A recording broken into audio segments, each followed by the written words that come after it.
This week on HomeKit News, Smartwave dual blinds with matter and thread.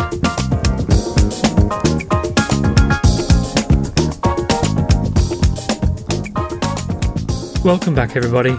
Today we're looking at a slightly different take on some smart blinds that come with matter over thread, this time from a company called Smartwave. Now if you're a follower of the channel, you know that I've reviewed a fair few options for smart blinds, some retrofit options, some motors that sit inside the existing roller blind tube, and some custom options. I am in fact actually using smart blinds in my main bedroom and have done for a while now from a company called Smartwings. Now these were the first to offer matter over thread and I've been very happy with them. However, as you can see, these are light filtering blinds which are fine for privacy but not so much for lying in when the sun rises. Smartwave contacted me and offered a dual blind solution I couldn't say no to, which is where we are today. However, this is as much a cautionary tale as it is a review, as I'll explain later in the video. The blinds arrived in the most damage-proof packaging I think I've ever encountered, with a hard-as-rock box that was very resistant to dents or bending. The box is even sealed with screws and hard plastic end caps. Let's get this open to see what's in the box. So the blinds that I've got in this case have rechargeable batteries inside. So for each blind you get a 3-meter USB-C to USB-A cable, a USB adapter. You also get some mounting brackets, the amount of which varies depending on how wide the blinds are. There's a roll of double-sided stickers, which I'll touch on later, some screws and roll plugs for the aforementioned brackets, and a remote control with holder, mounting sticker, and 2 AAA batteries. You also get 3 separate bits of documentation. The first of these covers the physical installation for all the types of blinds they sell. The second manual is all about adding it to your smart home, covering all the main platforms via matter, and finally a quick start guide for those more familiar with these kind of installations. So let's have a look at the blinds themselves now, and I've mentioned blinds in the plural as this unit does in fact hold 2 sets of blinds. So if I flip it over, you can see 2 rolls of material.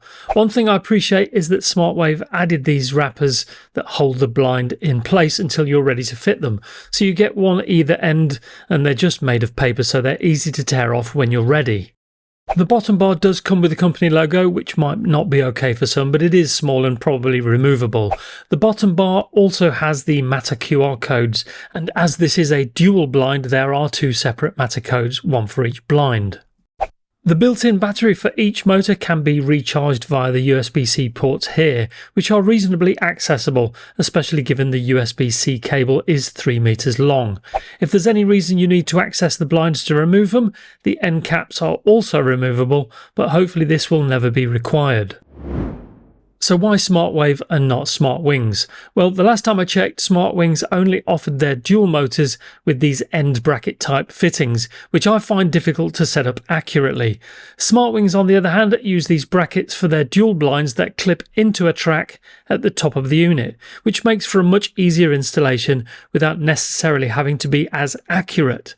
I mentioned some double-sided stickers earlier, and these serve to hold the brackets in place for when you fix them to your ceiling or window frame, but they also act as a buffer to reduce any vibration when the motors are active, which is another small but useful touch. You will need to order at least 1 remote with your blinds order, or you're not going to be able to set them up as easily or adjust some of the settings without one.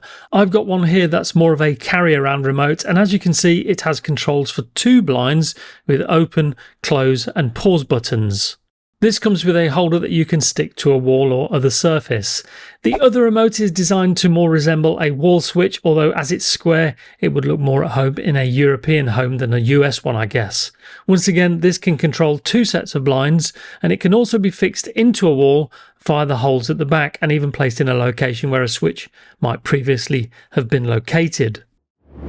So I mentioned this was also partly a cautionary tale, and one that wasn't cheap to remedy. I was sent these blinds for free for the review, and as the company make these to measure, they typically need you to provide your measurements, but always in inches, not millimeters, which is what I'm used to. Anyhow, the blinds arrived and they were off by 20 centimeters or 8 inches, which is a lot. Add to that, the drop was also off by some 20 inches and I knew something had gone terribly wrong. So how, you may ask? In my case, it's due to this tape measure left by my late father-in-law. As you can see here, the centimetre measurements are in lockstep, so there's no issues there at all. If I flip the metal ruler to the inches side and line up what I thought were inches on the tape measure, you can see they don't match up at all. It turns out, whilst Japan does use the metric system, they also have up to 3 separate units of measurement for architecture and real estate, all of which are totally different to inches. You're unlikely to have this happen to you, but the moral of this story is to get your measurements, check them and check them again, as it could be an expensive waste of money for you. Onto the blinds that were eventually right, and they're all installed and working great, as you can see here. They don't even really take up much more space either. As you can see, I've still got the light filtering blinds, so it lets some light in, but it also gives us a degree of privacy. The blackout blinds are 100% blackout, and so that also stops us from being woken too early by the bright sun. Smartwave currently offers 25 options for their light filtering blinds, with 70% or 40% light filtering or 5% openness, which I assume are blinds with a looser weave. For the blackout blinds, you currently get a choice of 41 colours or patterns, so there's definitely enough for everybody's tastes. When it comes to the bottom bar, I went for the basic teardrop design, but they also offer versions covered by the same material as the blinds themselves, or you can go for a square bar in black or white. For the remotes, which are pre-paired to your blinds, I opted for the square-shaped model. This is offered in standard 2-channel or 6-channel options. If you prefer a more traditional remote, this is available in 2, 6 or 15-channel options. Incidentally, the remote I'm using can still be removed quite easily. Along with the remote coming pre-paired to the blinds themselves are already set up to your measurements, so setting up the upper and lower limits, which is a normal thing to do, is not required in this case, which saves a lot of hassle. However, you can fine-tune these positions, which is detailed in the manual here.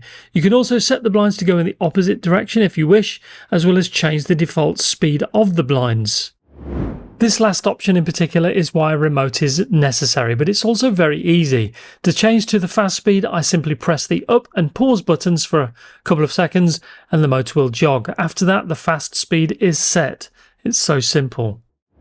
Let's compare these standard and fast speeds now. So I've got a drop of approximately 196 centimeters or roughly 77 inches, and at the fast speed, this can go from open to closed in just 28 seconds, whilst the slower speed, which is the standard one, does so in 44 seconds. That might not seem like a big difference, but actually it's more than 57% faster. If you prefer to opt for the faster speed, it will use more power, meaning the battery will need to be recharged more often, and it'll also be slightly louder, so that's something to consider. However, you can also set each blind individually at separate speeds if you so wish. Speaking of noise levels, I'll do a quick test for both blinds now. So the ambient volume in the room is between 30 and 35 dB, and the blinds add around 2 or 3 dB to that, which really is nothing. These are incredibly quiet. Just note that these are not laboratory conditions. Moving on to Apple Home now, and as previously stated, each blind comes with its own Matter code, so each blind is added separately. Just for the record, these are Matter over Thread, like I said before, which is great. I've added each blind to Apple Home, and so each has its own tile, and I've chosen slightly different icons for each, along with appropriate names for them. As expected, each comes with its own slider control, and if we go into the settings, you can see it shows the battery level, as well as the charging state. Beyond that, there's not much more to see, but as these are Matter devices, you do get the option to add them directly to other Matter compatible platforms like Google, Amazon, SmartThings and more. As I'd expect from Thread devices, these are incredibly responsive in the Home app, and so far I've had no disconnections, although with the release of iOS 18.4 things were a bit wonky for a little while with many of my Thread devices, which is to be expected, but it's all good now thankfully. Onto the pros and cons now, and the first pro is getting a solution for myself to cover both privacy and light, which this does with very little extra space required. Matter is a prime motive for getting these blinds, as it ensures a large degree of future-proofing as well as cross-platform compatibility. We can't ignore the fact that these are Thread 2, of course, which is another prerequisite for me these days, which reduces the load on my Wi-Fi router. These are incredibly quiet and possibly the best in terms of noise levels I've encountered so far, which can be essential in bedrooms. Now, even though these blinds can be automated, having one remote with not only the ability to control multiple blinds, but also act as a reliable backup option is invaluable to me. Finally, I'm not much of a DIY person, but these were really easy to install, mainly due to the brackets they use that allow you to just clip the blinds into place. There are no cons with these blinds so far, but if I do encounter issues, I'll add them to the description below. So that's our take on these Smartwave dual blinds. Is this a solution you've been looking for? Let me know in the comments section below. And if you've got any questions on this or any of my other videos, ask away and I'll always reply. In the meantime, if you enjoyed this video, do show some love by giving it a like, share if you can, and do subscribe if you haven't done so already. It just remains for me to leave you with this week's words of wisdom, and this time from the legendary Mae West, who once said, "You only live once, but if you do it right, once is enough." So true.